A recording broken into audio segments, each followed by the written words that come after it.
കുറുവാ സംഘത്തിൽ ഉൾപ്പെട്ടത് എന്ന് സംശയിക്കുന്ന 2 പേർ പോലീസ് കസ്റ്റഡിയിലായി എന്നതാണ് കൊച്ചിയിൽ നിന്ന് വൈകിട്ട് വരുന്ന വാർത്ത. മൂന്നാമത്തെയാൾ പോലീസ് ജീപ്പിൽ നിന്ന് ചാടിപ്പോവുകയും ചെയ്തു. ചോദ്യം ചെയ്യലിനായി ആലപ്പുഴയിലേക്ക് കൊണ്ടുപോകും വഴിയാണ് ഇയാൾ രക്ഷപ്പെട്ടത് എന്ന് പോലീസ് വിശദീകരിക്കുന്നുണ്ട്. കയ്യിൽ വിലങ്ങണിഞ്ഞ ഇയാൾ നഗ്നനാണ്. എറണാകുളത്തും ആലപ്പുഴ അതിർത്തിയിലും പോലീസ് വ്യാപകമായി പരിശോധിക്കുകയാണ്. ആദ്യം ഡിവൈഎസ്പിയുടെ പ്രതികരണത്തിലേക്ക്. എങ്കിലും ഇപ്പം ഫയർഫോഴ്സിൻ്റെ കൂടി സഹായത്തോടുകൂടി അവിടെ സ്കൂബ ടീമിൻ്റെ സഹായത്തോടു കൂടിയാണ് ഇപ്പം തെരച്ചിൽ നടന്നു വരുന്നത്. വിലങ്ങോട് കൂടിയാണ് പോയിരിക്കുന്നത്. അതുകൊണ്ട് തന്നെ പല കാര്യങ്ങളും ഇപ്പോൾ വെള്ളം നല്ല ഒഴുക്കാണ്. പിന്നെ ഈ കാട് പിടിച്ച ചതുപ്പ് ഭാഗങ്ങളാണ്. തെരച്ചിൽ ഞങ്ങൾ നിർത്തുന്നില്ല, തുടരുകയാണ്. ഇയാളിവിടെ ഉണ്ടെന്ന് എങ്ങനെയാണ് സാർ ലൊക്കേറ്റ് ചെയ്തത്? അത് നമ്മുടെ അന്വേഷണ ഭാഗമായിട്ട് അയാളുമായിട്ട് ബന്ധപ്പെട്ട് ചില ആളുകളിൽ നിന്നുള്ള കാര്യങ്ങൾ അറിഞ്ഞുകൊണ്ട് വന്നതാണ്. പിന്നെ നമ്മുടെ സ്ക്വാഡ് ആക്റ്റീവായിരുന്നു 2-3 ദിവസമായിട്ട് തന്നെ. ആ രീതിയിൽ ഇവിടെ വന്നപ്പോഴും ഇതേ രീതിയിൽ പിടിവലിയുണ്ടായി, വയലൻ്റായി. അതുപോലെ സ്ത്രീകൾ ഉൾപ്പെടെയുള്ള സംഘം, പോലീസുകാർ 4-5 പേരേ ഉള്ളായിരുന്നുള്ളൂ. അവരിൽ നിന്ന് രക്ഷപ്പെടുത്തുകയാണ് ഉണ്ടായത്. പോലീസിനെ തീർത്തും ആക്രമിക്കുന്ന ഒരു തലത്തിലേക്കാണ് അവർ വന്നത്. വനിതാ പോലീസ് നമ്മുടെ ഭാഗത്തില്ലാത്ത കാരണം നമുക്ക് അതിൻ്റെ ഒരു പരിമിതികളുണ്ടായിരുന്നു. കൊച്ചിയിൽ നിന്ന് വിഷ്ണു പ്രകാശും ആലപ്പുഴയിൽ നിന്ന് രഘുനാഥ് നാരായണനുമാണ് വിവരങ്ങളുമായി ചേർന്നത്. ആദ്യം വിഷ്ണു പ്രകാശ്. വിഷ്ണു, ഈ കൊച്ചിയിൽ എവിടെ നിന്നാണ് ഈ 3 പേരെ കസ്റ്റഡിയിലെടുത്തത്? സ്ത്രീകൾ ഉൾപ്പെടെയുള്ളവരെത്തി രക്ഷപ്പെടാൻ സഹായിക്കുകയായിരുന്നു എന്നതാണല്ലോ പോലീസ് ഉദ്യോഗസ്ഥന്റെ ഭാഗത്തു നിന്ന് വരുന്ന പ്രതികരണം. മാത്രമല്ല, ഇയാൾ നഗ്നനാണ്, വിലങ്ങ് വെച്ചിട്ടുണ്ട് എന്നും പറയുന്നുണ്ട്. എന്താണ് അവിടെ സംഭവിച്ചത്? എന്തൊക്കെ വിവരങ്ങൾ പോലീസിന് മനസ്സിലാക്കാൻ കഴിയുന്നുണ്ട്?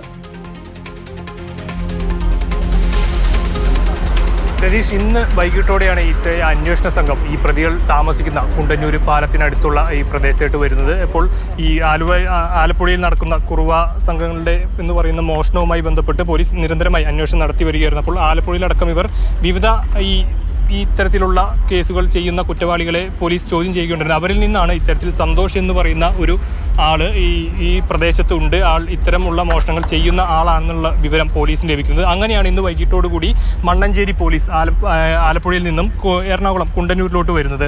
അവിടെ നിന്നും പാലത്തിൻ്റെ അടിയിൽ ഒരു മത്സ്യബന്ധനവുമായി ബന്ധപ്പെട്ട് കുട്ടവഞ്ചിയിലും അടക്കമുള്ള ഇത്തരത്തിൽ തോടുകളിലെല്ലാം മത്സ്യത്തെ പിടിച്ച് ജീവിക്കുന്ന ഒരു സംഘം ഇവിടെ താമസിക്കുന്ന വിവരം ലഭിച്ച് അവർ ഇവിടെ എത്തുന്നു. അവിടെ ആ പ്രദേശത്ത് നടത്തിയ ഒരു പരിശോധനയിൽ നിന്നാണ് ഇത്തരത്തിൽ ഈ സന്തോഷ് എന്ന് പറയുന്ന ആളെയും ഒപ്പം തന്നെ മണികണ്ഠൻ എന്ന് പറയുന്ന ആളെയും പോലീസ് പിടികൂടുന്നത്. ഈ പോലീസ് ഇവരെ പിടികൂടി വണ്ടിയിൽ കയറ്റാൻ കൊണ്ടുപോകുന്ന സാഹചര്യത്തിലായിരുന്നു ഈ പ്രതിയായിട്ടുള്ള ഈ സന്തോഷ് പോലീസിൽ നിന്നും ചാടി രക്ഷപ്പെട്ടു പോകുന്നത്. നമുക്ക് ഇവിടുത്തെയുള്ള ഈ സ്ത്രീകളടക്കമുള്ള സ്ത്രീകളും കുട്ടികളുമായിട്ടുള്ള സംഘം ഇത്തരത്തിൽ ഈ സംഘത്തിനെ രക്ഷിക്കാനായി എത്തുകയായിരുന്നു. ഇവരെ പിടിച്ചു കൊണ്ടുപോകുന്നതിൽ ഇവർ കരഞ്ഞ് വരികയും പിന്നീട് പോലീസിൻ്റെ വാഹനത്തിൻ്റെ ഡോറ്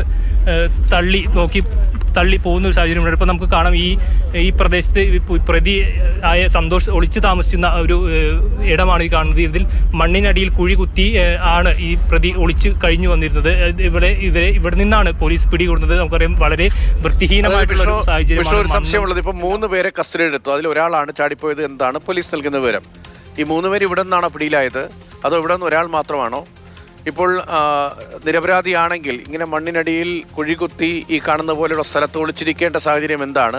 മാത്രമല്ല, ഈ കൊച്ചിയിൽ പലയിടത്തും നാടോടി സംഘങ്ങളായിട്ടുള്ള മറ്റ് ദേശക്കാരെയൊക്കെ നമ്മൾ പലപ്പോഴും കാണുന്നതാണ്. കുട്ടികളടക്കമുള്ള സംഘങ്ങൾ നേരത്തെ കോടതി ഉത്തരവിൻ്റെ ഭാഗമായി അവരെ കസ്റ്റഡി എടുത്തും അതിനെ ചൊല്ലിയുള്ള വലിയ പൊല്ലാപ്പും ഒക്കെ നമ്മൾ കണ്ടതും കേട്ടതുമൊക്കെയാണ്. കൊച്ചിയിൽ അങ്ങനെ നിരവധി നാടോടി സംഘങ്ങളൊക്കെ വന്നു പോകാറുണ്ട്. ഈ കുണ്ടന്നൂർ പാലത്തിനടിയിലുള്ളത് ഈ ആലപ്പുഴയിലെ മോഷണ സംഘമാണ്, അല്ലെങ്കിൽ അവരുമായി ബന്ധമുണ്ടാകാനുള്ള സാധ്യതയുണ്ട് എന്ന സംശയം പോലീസിനുണ്ടായത് എങ്ങനെയാണ്?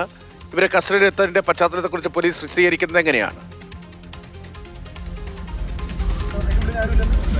നിലവിൽ 2 പേരെയായിരുന്നു പോലീസ് ഇവിടെ കുണ്ടന്നൂർ പാലത്തിനടിയിൽ നിന്നും കസ്റ്റഡിയിൽ എടുക്കുന്നത്. മണികണ്ഠൻ, അതുപോലെ തന്നെ സന്തോഷ് എന്ന് പറയുന്ന 2 പേരെയാണ് പോലീസ് കസ്റ്റഡിയിൽ എടുത്തത്. ഇതിൽ സന്തോഷ് എന്ന ആളാണ് ഇത്തരത്തിൽ പോലീസിനെ കബളിപ്പിച്ച് ഓടിപ്പോകുന്നത്.